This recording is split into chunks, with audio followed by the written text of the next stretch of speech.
And meron ako ditong chicken thigh. Hiniwa ko lang yan sa maliliit. Titimplahan ko muna ito ng toyo, oyster sauce, paminta, garlic powder, at maglalagay din ako ng paprika.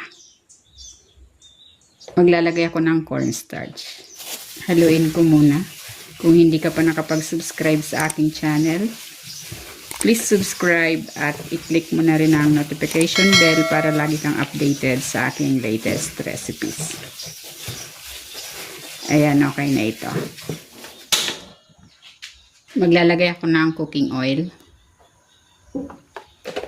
Meron ako ditong 2 egg, lalagyan ko ng asin.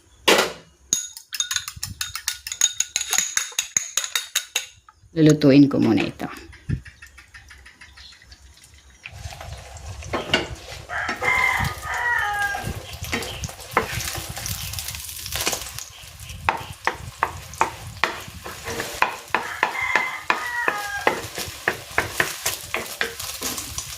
Ayan, okay na ito. Hanguin ko muna.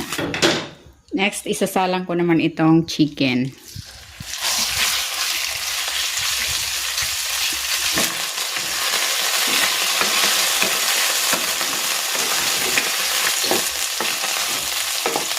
Ayan, okay na ito. Hanguin ko na. Igigisa ko na yung bawang.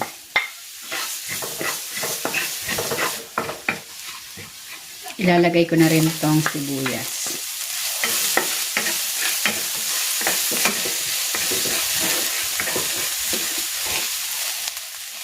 At itong mixed vegetables. Season ko ito with salt and pepper.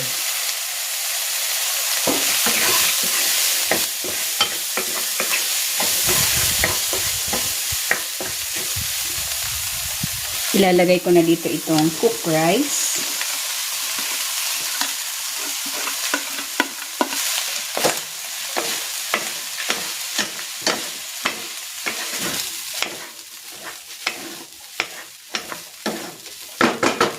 Maglalagay ako ng toyo.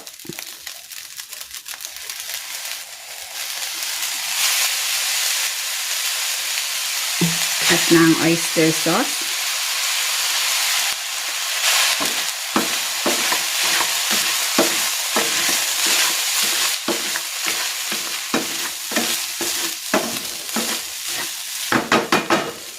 Ilalagay ko na dito yung kalahati nitong chicken. Ang tatappings ko yung iba. At yung egg. Maglalagay ako ng spring onion.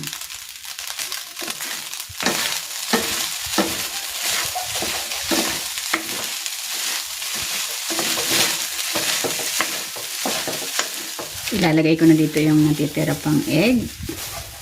At yung chicken.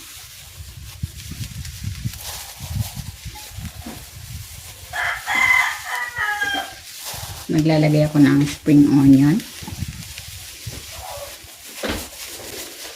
Ayan, ready na itong chicken fried rice. Hahanguin ko na ito.